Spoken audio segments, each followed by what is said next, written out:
Yo, what's going on, everybody? This is Dylan Talk Sports. My name is Dylan. In today's video, we got some breaking news.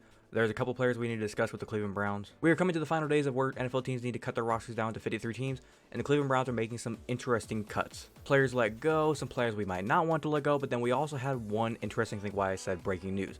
We have a trade. You can probably guess it by the thumbnail, but Cade York is pretty much now gone. I'll talk about it more here in a second, but if you're going to enjoy today's video, as always, go ahead and drop a like. And without further ado, let's get into it.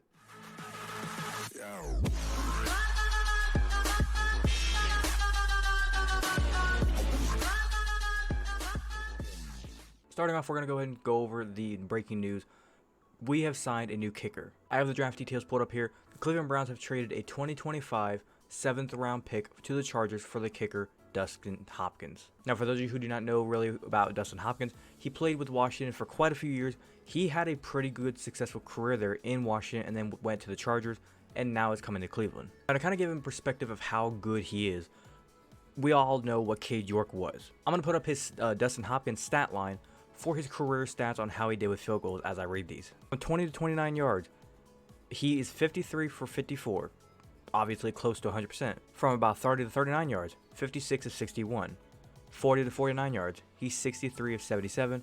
And then 50 plus yards, he's about 50-50. But what's important there is that anywhere from 20 to 40 yard range. A lot of times when it comes to getting a field goal in the NFL, your offense, their goal is not to get you to only like the 30-35 yard line and then just say, oh, well, go kick your field goal. They're going to try to get you down into the red zone, and then sometimes you just get stalled out. Defense steps up, they stop you, and you got to take your 3 points. And with the way this looks for Dustin Hopkins, his career numbers from 20 to 40 yards, if the offense can just get in the red zone and whenever they get stalled out, we can get some 3 points easily. Now, overall, do I think Dustin Hopkins is going to be the future kicker for the Browns for the perennial future? No. I think in a way the Browns have just seen so much out of Cade York this preseason that they have just said, we can't take this. We need to be able to trust that if the game gets down to a tie game at the end of the fourth quarter and we need to go down here and get 3 points, we have a guy that we can trust, and it's not going to be on your knees begging for mercy. Please, for the love of God, kicker, go make this. Now, to kind of recap what has happened with Cade York, I believe he was cut. But in another sense, I believe he was also just put on the waiver wire, which is weird because I think from some of the tweets I've seen on Twitter, if you're not following me, go follow me. I believe they're actually trying to just keep him on the waiver wire and hopefully they can bring him back to the practice squad. I don't know why they would want to do that. It's like you only want one kicker. That's all you should have. Do I think Cade York's going to get picked up off the waiver wire? There's a good chance because, I mean, kickers, every single team's always going to try out every single kicker. I just don't see him getting signed. If he does, great job, Cade. I wish you the best of luck wherever you go. But in the Browns' POV, I don't really see why they would want him to not get picked up. Like, you want him to just go somewhere else because why would you want a kicker on your practice squad? Moving on to the next release that just kind of puzzles me, and I've seen a lot of people on Twitter actually saying this one was not one they saw coming. Michael Dunn, the guard for the Cleveland Browns, he was on the team last year. He played really well whenever either Joel Bitonio or Wyatt Taylor went down. He was able to just step in, keep the production going. It almost felt like the offensive line didn't miss a beat. We released him, but why? I believe are rolling with guys Drew Forbes to take over that kind of backup guard position. So Michael Dunn is going to be put onto the waivers. This is the one sign that he's not going to stay on those waivers long. I give it maybe 24 hours. He's going to be already signed. Maybe even before I get this video out, he might already be signed and I'll be sitting here spitting nonsense. But I do think even with who we have on the offensive line, I still think the offensive line is going to run great. Obviously, health comes into a big play. But if we're going with Drew Forbes instead of Michael Dunn, both guys, I think, both play a big role with just being that solid backup guy, being able to step in when things are getting sour, things are going bad health-wise. I think Drew Forbes can step in and take over. Now, moving on to the last piece of releases, Anthony Shwartz. Anthony Shwartz, you are a fan favorite with this team. Everybody rooted for you the past few years. I rooted for you this preseason.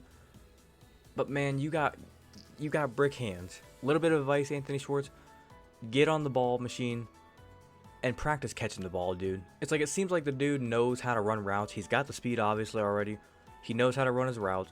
He just cannot catch the ball when it comes to his routes. Like, he knows how to get his routes running crispy. He gets open, but then it comes to catching the ball, and the ball's like smacking off his fingers. He's another signing that I would say is a little less degree of Michael Dunn that I think he will get signed somewhere.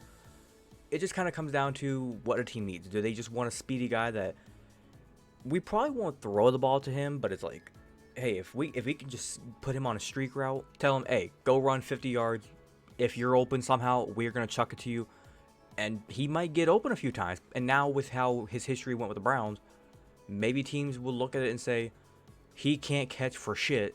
Don't even worry about sending a safety back there with him, and he just might run right through 2 high safeties with no problem. And quarterbacks, if they can throw the ball that far, might just be able to loft up 50-yard bombs 3 times a game. Overall, I wish all the guys best of luck. I think everybody's going to do great no matter where they go. I wish the best of luck to Cade York. Hopefully he finds a home. Cade, you had a great college career. You tried, buddy. I'm always going to keep you in my heart for winning that game against the Panthers last year. It just wasn't meant to be, my guy. But other than that, that's all I got to discuss for today's video. Hopefully you guys did go on to enjoy. If I missed any other releases, any certain players you wanted me to talk about, discuss, let me know down in the comment section if there's anything I maybe said wrong, maybe a detail I left it out, you wanted me to talk about and discuss, make another video on. Leave it down in the comment section. If you wanted to enjoy today's video, make sure you drop a like. It's always much appreciated if you do so. If you're enjoying the content that I do post here on the channel whenever it comes to the Cleveland Browns news, updates, just talking sports, anything sports related news, game updates, anything like that whenever it comes to sports, make sure you hit the subscribe button. It's somewhere right here. It's free. It costs nothing. And make sure you hit that notification bell so you're notified the second I post. But without further ado, this has been Dylan Talk Sports. Have a great rest of your day. Peace.